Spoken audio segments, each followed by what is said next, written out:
धर्म कौशिक जी प्रश्न का। माननीय अध्यक्ष महोदय, मंत्री जी से मैंने पूछा था कि इसमें जो ठेकेदार काम कर रहे हैं और जो अनियमितता की गई है उनके संबंध में किसी प्रकार की जो कितने शिकायतें हैं और उसका आधार क्या है जो नोटिस जारी किया गया है। उसमें मंत्री जी बताए हैं कि 2918 लोगों को नोटिस जारी किया गया है। अब नोटिस जो जारी किया गया है उसमें 2-3 दिए हैं। एक तो कार्य प्रारंभ नहीं हुआ है, दूसरा उसमें है धीमी गति और तीसरा है अनुपातिक जो कार्य। अब इसमें मंत्री जी से मैं केवल इस प्रश्न में ये पूछ रहा हूँ कि जो कार्य अभी प्रारंभ नहीं हुए हैं, और मुझे ऐसा लगता है कि प्रधानमंत्री जी के एक महत्वपूर्ण कार्य योजना के अंतर्गत में, जल मिशन के अंतर्गत में इसको स्वीकृत किया गया है, लेकिन उसके बाद भी जिस प्रकार से पूर्व सरकार के रवैया रही है और उसके कारण अभी भी वो कार्य प्रारंभ नहीं हुए हैं, तो क्या इसमें मंत्री जी निर्णय लेंगे इन शिकायतों पर, और निर्णय लेके इसका कोई समय निर्धारित करेंगे कि उसमें क्या जो निर्णय लेंगे तो कब तक इसका समय अवधि थोड़ा बताएंगे। पहला प्रश्न। माननीय अध्यक्ष महोदय, बहुत ही वरिष्ठ सदस्य है माननीय धर्म कौशिक जी, बहुत विस्तृत प्रश्न पूछा है। बहुत विस्तार से जानकारी हमने प्रस्तुत की है। विगत 2 वर्षों में जल जीवन मिशन के अंतर्गत ठेकेदार और संस्थाओं के विरुद्ध 2918 नोटिस जारी किए गए। नोटिस किन किन कामों के लिए जारी किया गया और 13 अलग अलग प्रकार के निमित्ता थी, कमी थी, इसके कारण नोटिस जारी किया गया। कार्य की धीमी गति होने के कारण, कार्य जारी होने के उपरांत निर्धारित समयावधि में कार्य प्रारंभ नहीं करने के कारण, तत्काल कार्य प्रारंभ करने बाबत नोटिस, अनुबंध समयावधि में कार्य पूर्ण नहीं करने के कारण, जलागार निर्माण कार्य में प्रगति अत्यंत धीमी गति होने के कारण, शेष कार्य को पूर्ण कर कार्य योजना प्रस्तुत करने के कारण, कार्य में समानुपातिक प्रगति नहीं होने के कारण, अनुबंध में शेष बचे कार्य पूर्ण कर अंतिम देयक प्रस्तुत करने बाबत, वार्षिक टर्नओवर प्रमाण पत्र नियमानुसार नहीं होने पर कूट रचित अनुभव प्रमाण पत्र प्रस्तुत करने के संबंध में, कार्यों की धीमी प्रगति और अमानक स्तर कार्यों के संपादन, ISA संबंधी प्रचार प्रसार में विलंब होने के कारण, कार्य बंद होने पर पुनः प्रारंभ करने बाबत, ये 13 अलग अलग बिंदु है जिस आधार पर 2918 नोटिस जारी किए गए। और विगत 2 वर्षों में 72 ठेकेदारों के विरुद्ध 72 शिकायतें प्राप्त हुई। शिकायतों का जांच अलग अलग स्तर पर की गई। जांच में दोषी जो पाए गए संस्था उन पर कार्यवाही की गई। ठेकेदार का अनुबंध निरस्त कर पुनः निविदा आमंत्रित की गई। पाइपलाइन बिछाने हेतु खोदे गए, मरम्मत हेतु निर्देशित किए गए। गुणवत्ता विहीन कार्य को तोड़ने की कार्यवाही की गई। चयनित स्रोत में जल की कमी के कारण नवीन स्रोत निर्माण की कार्यवाही की गई।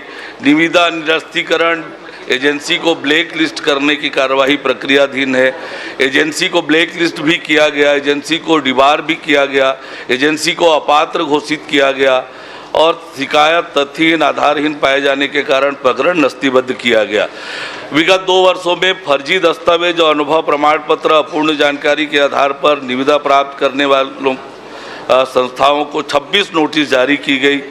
आगे कार्य पर प्रतिबंध लगाया गया। एजेंसी को ब्लैक लिस्ट भी किया गया है और एजेंसी को 2 वर्ष के लिए डिबार भी किया गया। अलग अलग एजेंसी को निविदा के लिए अपात्र भी घोषित किया गया और कुछ संस्थाओं के लिए जिला जल एवं स्वच्छता समिति द्वारा अनुबंध निरस्त किए जाने की अनुशंसा की है। ये राज्य स्तर पर प्रक्रिया अध्यक्ष महोदय सब कर चुके हैं। अब क्या प्रश्न है?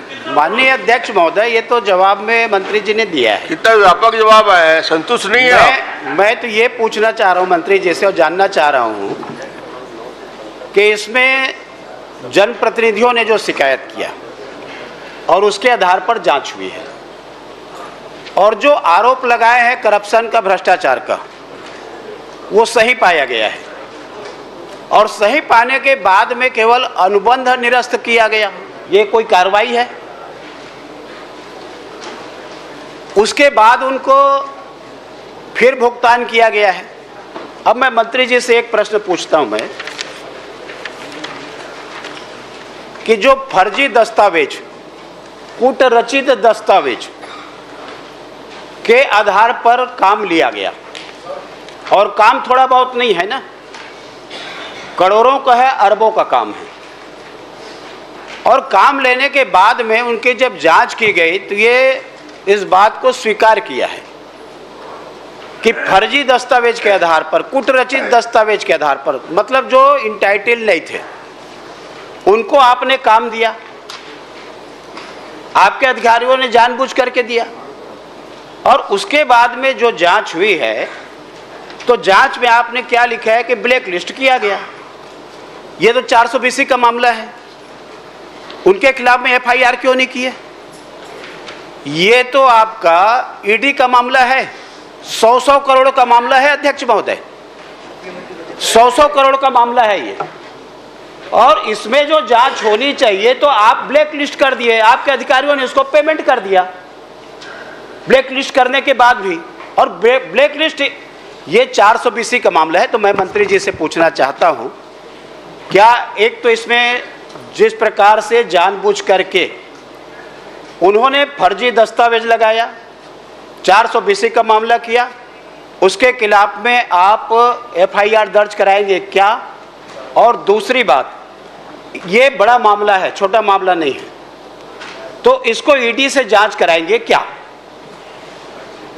समस्त मामला को ईडी को देंगे क्या?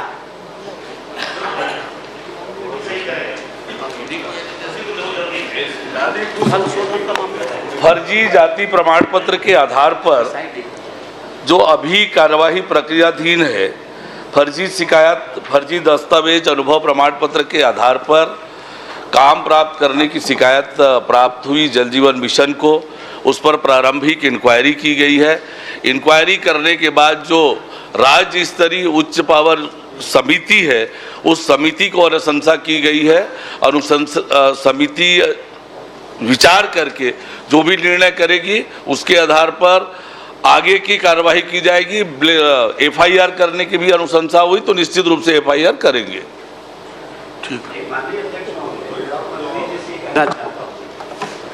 कि आपने स्वीकार किया है कि फर्जी दस्तावेज के आधार पर काम लिए, ये तो आपने स्वीकार किया है। अब स्वीकार करने के बाद में मामला आपका अब अभी का नहीं है, मामला पुराना है, कब तक इसको लंबित रखेंगे? मंत्री जी इसलिए मैं मंत्री जी से आग्रह करना चाहता हूं। मंत्री जी ने बता दिया जांच समिति के रिपोर्ट के आधार पर उनके अनुशंसा पर आगे कार्रवाई होगी। ये तो शिकायत को स्वीकार किए है ना, तो जांच भी तभी तो स्वीकार किए। आप छोटा प्रश्न कर लीजिए ना। और जांच ये तो स्वीकार किए, तो इनके खिलाफ में वो एफआईआर जो टेंडर है, समूह जल प्रदाय योजना के टेंडर थे, जो राज्य की कमेटी के द्वारा स्वीकृत टेंडर थे। तो जो स्वीकृतिकर्ता अधिकारी है उसके पास जांच करके प्रतिवेदन भेजा गया है, और वहां से जैसे ही निर्णय होगा जो भी कार्यवाही करने का, वो निश्चित रूप से कठोर कार्रवाई होगी। जल जीवन मिशन के काम में कोई भी लापरवाही करेगा, कठोर से कठोर कार्रवाई करने के लिए हमारी सरकार प्रतिबद्ध है। बहुत बहुत बढ़िया। कितना कठोरता से बोले हैं, कठोर कार्रवाई, कितना कठोर बोले हैं, आप समझ नहीं पा रहे हो। नहीं मतलब 20 साल बाद कठोर कार्रवाई, नहीं कठोर। मैं तो ये पूछ रहा हूँ कि आप समय बता दे, उसमें 2 महीना बताए, 4 महीना, 6 महीना, जब आपको लगे, साल भर लगे, चलिए सुनिश्चित तो हो। ठीक है, यथाशीघ्र बोल देंगे वो।